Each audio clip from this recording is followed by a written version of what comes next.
Hi అండి, నమస్తే. Welcome to రాజుగారు అమ్మాయి అబ్బాయి ఛానల్. ఇవాళ ఒక మీకు ట్రెడిషనల్ రెసిపీ చూపించాలనుకుంటున్నానండి. ఇది నేను చేయలేదు, మా అత్తమ్మ చేశారు.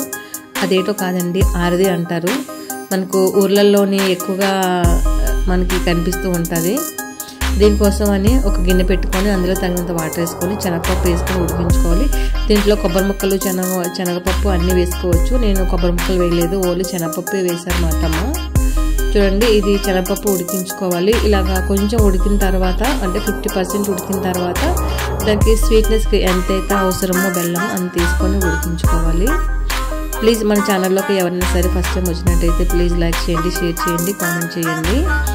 అలాగే దీనికి తడి బియ్యం ఉండాలి. నేను ముందుగానే పిండి తయారు చేసి పక్కన పెట్టాను. అద్దెకి ఎంతైతే అవసరమో అంత తీసుకొని మా అత్తమ్మ కలుపుతుంది వాటర్ వేసుకొని. దీనికి వాటర్ ఎక్కువ అవసరం లేదు, కొంచెం వాటర్ అయితేనే సరిపోతుంది. చూడండి, ఇలాగా ముద్దలు గట్ట ఉండదు. వాటర్ వేసిన వెంటనే బాగా ఇది అయిపోతుంది. ఇది అందరి చేతులతో బాగుంటుంది, కొంతమంది చేతులతోనే బాగుంటుంది. చాలామంది చేస్తుంటారు కానీ టేస్ట్ అది నేను చేస్తాను కానీ నాకు అస్సలు టేస్ట్ నచ్చదు. నేను చేసిన టేస్ట్ అస్సలు నచ్చదు నాకైతే. ఈ టైంలోనే కొంచెం ఉప్పు వేసేసుకోవాలి ఉడకటం కోసమని. స్వీట్లోని ఉప్పు వేసుకుంటే చాలా టేస్ట్గా ఉంటుంది కదా. అలాగే అది ఉడికేటప్పుడే పైనుంచి బెల్లంది నల్లగా ఉన్నది వేస్ట్ పార్టికల్స్ మొత్తం వస్తూ ఉంటుంది. అది గట్టితో తీసేస్తూ ఉండాలి. ఏమైనా డస్ట్ లాంటిది ఏమైనా ఉండిపోయినా సరే అది మొత్తం వచ్చేస్తుంది. మనం ఎంత క్లీన్ చేసుకున్న బెల్లంలో మాత్రం ఖచ్చితంగా డస్ట్ పార్టికల్స్ అంటే కొన్ని ఉండిపోతూ ఉంటాయి. ఈ టైంలోనే పప్పు ఉడికింది లేదు చెక్ చేసుకోవాలి. పప్పు బాగా ఉడికిపోయిన తర్వాత మనం పిండి కలిపి పక్కన పెట్టుకున్నాం కదా, ఆ పిండి అందులో వేసుకోవాలి. ఈ ప్రాసెస్లో కానీ ఆర్థికంగా చేసుకుంటే చాలా చాలా బాగా వస్తుంది. ఎందుకంటే నేను తిన్నాను కాబట్టి నాకు తెలుస్తుంది ఎలా ఉందని. చాలా బాగా వస్తుంది. మా అత్తమ్మ చేతులతోనే పిండి వంటలు ఏం చేస్తారు చాలా టేస్ట్గా ఉంటాయి.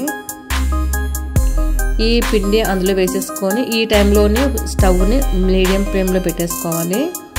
హై ఫ్లేమ్లో పెట్టుకుంటే అడుగు పట్టేస్తుంది. అడుగు పెట్టేసిన తర్వాత మాడిపోతే అది దీని టేస్ట్ మొత్తం పోద్ది. సిమ్లో పెట్టేసుకొని నెమ్మదిగా ఉడికించుకోవాలి. దాన్ని కలుపుతూ ఉండాలన్నమాట, అడుగు పట్టుకుంటాను. ఇది కంప్లీట్ అయ్యేంత వరకు కలుపుతూ ఉంటేనే బాగుంటుంది అన్నమాట. పిండి మొత్తం కలుపుతుంది, కొంతసేపు ఉడికితే బాగుంటుంది. ఇది మాత్రము ఎంత సింపుల్ ప్రాసెస్ అంత టేస్ట్గా ఉంటుంది. ఈ ప్రాసెస్లో కానీ చేసుకోండి తెలియని వాళ్ళు, చాలా చాలా బాగుంటుంది. ఉడుకుతుంది కదా, ఎక్కువసేపు ఎంతో టైం పట్టదండి. ఎంత సింపుల్ రెసిపీ అంత టేస్ట్గా ఉంటుంది. ఇది కొంతసేపు కలుపుకున్న తర్వాత మనకి ఎంతైతే అవసరమో మరీ చిక్కగా దించుకోకూడదండి, కొంచెము పలాచగానే దించుకోవాలా. అలా తింటేనే బాగుంటుంది. మరీ ముద్దగా అయిపోయినా సరే తినడానికి అంత కంఫర్టబుల్గా ఉంటుంది అనమాట. చూడండి,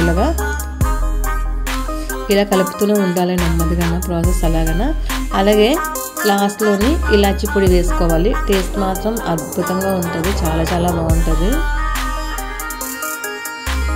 చూడండి ఎంత మంచిగా కనిపిస్తుంది కదా. ఇది తిన్న వాళ్ళకి దీనికోసం తెలుస్తుంది. ఇంకా చూడండి మనం ఎంత పలసగా దించామో అయినా గట్టిగా అయిపోయింది.